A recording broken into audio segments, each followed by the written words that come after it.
Bibisitahin si Mary Jane Veloso sa Indonesia ng kanyang pamilya sa Lunes, December 16.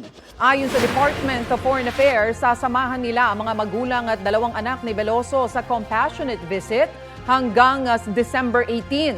Sa panayam ng unang balita, ikinwento ng mga magulang ni Veloso na excited na silang makita ang anak na 14 na taon na nilang hindi nakakasama.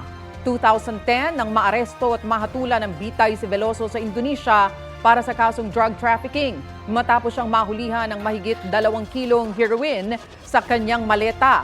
Giit noon ni Veloso, ipinabitbit lang ng kanyang recruiter ang maleta at hindi niya alam na may laman itong iligal na droga. Muli ring nanawagan ng mga magulang ni Veloso tungkol sa kaso ng kanilang anak. Yun nalaman po namin na yung anak ko makakauwi na po. Kaya masaya-masaya po kami buong pamilya, lalong-lalo na po yung dalawang anak niya. Sana po, wag na pong ikulong, bigyan na po ng clemency kagad yung aking anak dahil matagal naman na po ng dusa.